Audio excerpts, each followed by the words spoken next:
ఓం గంగణపతే నమ ఐం సరస్వత్యై నమ గాయత్రీ పరంబికా నమ దుందుర్గాయ నమ శ్రీమాత్రే నమ ఓం నమ శివాయ శివాయ గురువే నమ క్రీం క్రీం మహాకాళికాయ నమ దత్తాత్రేయాయ నమ. యూట్యూబ్ ప్రేక్షకులకి అందరికీ కూడా నమస్కారం అండి. నేను పాలపర్తి గురునాథ్ శర్మ, జ్యోతిష్యం వాస్తు సిద్ధాంతి.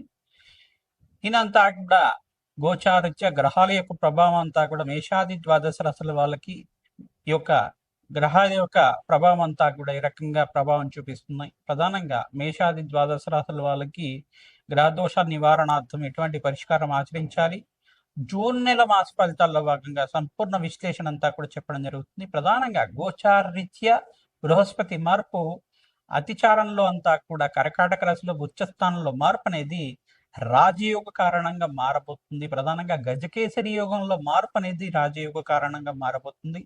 విశేషంగా ఈ యొక్క మేషాది ద్వాదశ రాశుల వాళ్ళకి 5 రాశుల వాళ్ళకి విశేషమైన యోగం అంతా కూడా సిద్ధించబోతుంది ఈ యొక్క బృహస్పతి మార్పు వలన. విశేషంగా జూన్ నెల మాస ఫలితాల్లో భాగంగా గోచారించే మిగతా గ్రహాలన్నీ కూడా ఏ రకంగా యోగిస్తున్నాయి, విశేషంగా బృహస్పతి మార్పు వల్ల రాజయోగ ప్రాప్తి రావడానికి ఎటువంటి గ్రహయోగం అంతా కూడా కారణమవుతుంది అంతా కూడా విశ్లేషణ చేయడం జరుగుతుంది. మేము చెప్పిన పరిష్కారం అంతా కూడా ఆచరించండి, తద్వారా మీకు అంతా కూడా రాజయోగ ప్రాప్తి రావడానికి ఆస్కారం ఉంటుంది. ప్రధానంగా గోచారిత్య గ్రహస్థితి అంతా కూడా చూసుకుంటే మీనరాశిలో శనీశ్వరుడు యొక్క సంచారం జరుగుతుంది.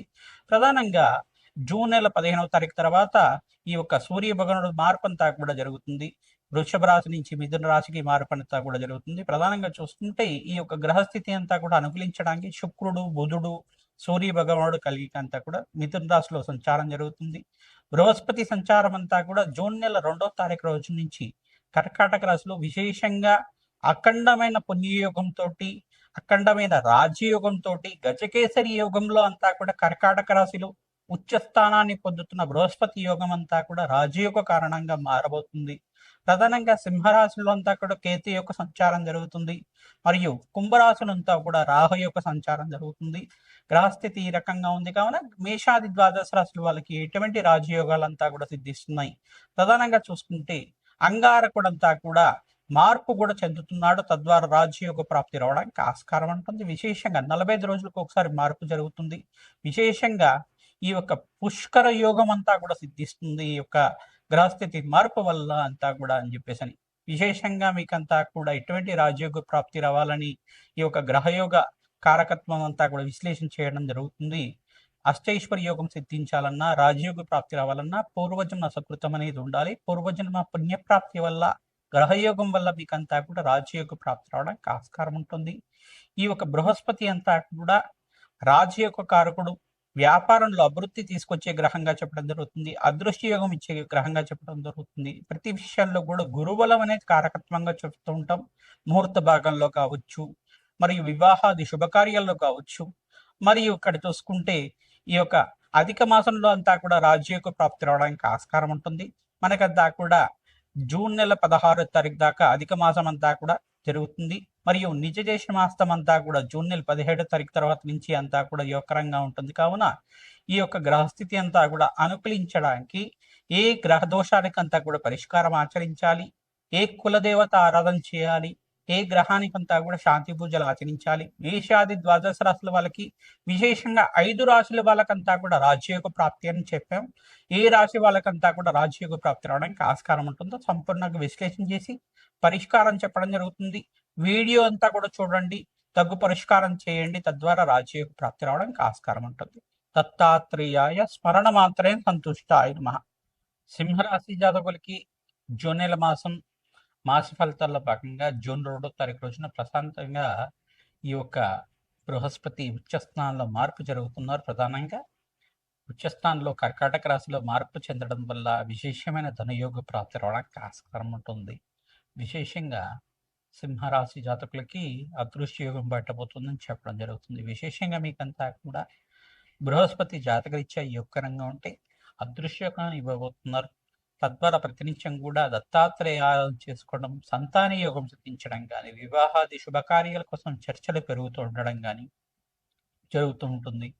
దత్తాత్రేయ కవచాన్ని పారాయణం చేయించడం, దత్తాత్రేయ చరిత్రని పారాయణం చేసుకోవడం వల్ల, మేధా దక్షిణమూర్తి వారి దేవాలయంలో విశేషంగా అభిషేకము హోమాది కార్యక్రమం ఆచరించుకోవడం వల్ల దత్తాత్రేయాయ స్మరణ మాత్రం సంతుష్టాయ నమ నామాన్ని జపాన్ని ఆచరించండి. అదృశ్యయోగం సిద్ధించడానికి ఆస్కారం ఉంటుంది. హనుమతే శ్రీరామదూతాయ నమ నామాన్ని జపాన్ని ఆచరించుకోవడం, దత్తాత్రేయాయ స్మరణ మాత్రం సంతుష్టాయ నమ నామాన్ని జపాన్ని ఆచరించుకోవడం వల్ల అదృశ్యయోగం సిద్ధిస్తుంది. ప్రధానంగా పసుపు కొమ్ములనంతా కూడా దేవాలయ ప్రాంగణంలో మీరంతా కూడా బ్రాహ్మణులకు దానం చేయడం వల్ల, అభిషేక నిమిత్తం కావచ్చు, యజ్ఞ హోమాది కార్యక్రమాల కోసమైనా కావచ్చు, పసుపునంతా కూడా మీరు దానంగా ఇవ్వడం వల్ల అదృశ్యయోగం సిద్ధిస్తుంది. గురుబలం పెరగడానికి ఆస్కారం ఉంటుంది. విశేషమైన పుణ్యప్రాప్తితోటి సంతానం లేని సంతాన యోగము, వివాహాది శుభకార్యాల కోసం ప్రయత్నం చేసిన వాళ్ళకి వివాహాది శుభకార్యాలు నెరవేరడం కానీ జరుగుతుంటుంది.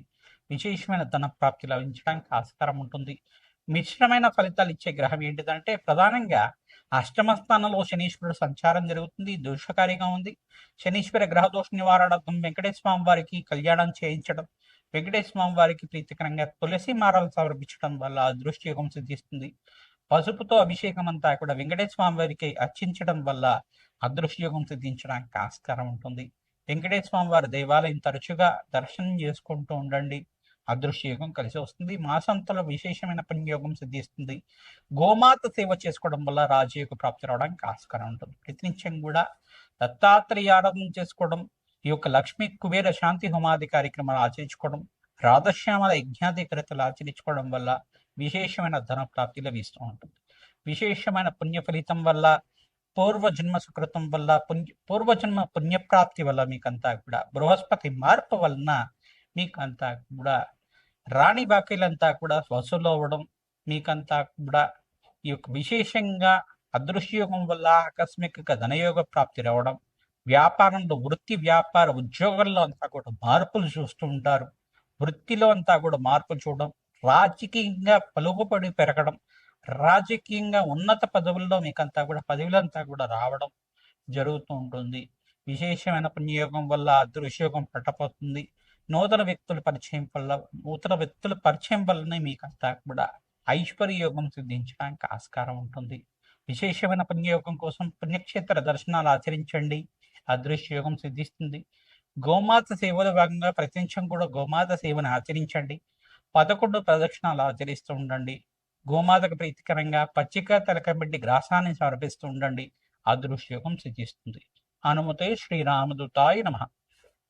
మేషాది ద్వాదశ రాశుల వాళ్ళకి గోచారరీత్యా బృహస్పతి మార్పు, అతిశారంలో మార్పు వల్ల ఉచ్చస్థానంలో మార్పు, 3 రాశుల్లో మార్పు చెందుతున్నారు. ప్రధానంగా విశేషంగా కర్కాటక రాశిలో ప్రవేశం చేయడం వల్ల జూన్ 2వ తారీఖు నుంచి మీకంతా కూడా దివ్యమైన యోగం సిద్ధించడానికి ఆస్కారం ఉంటుంది. పూర్వజన్మ సుకృతం వల్ల దివ్యమైన యోగం, గజకేశ్వరి యోగం అంతా కూడా సిద్ధించడం, గురు మహర్దశ అంతా కూడా పట్టబోతుంది.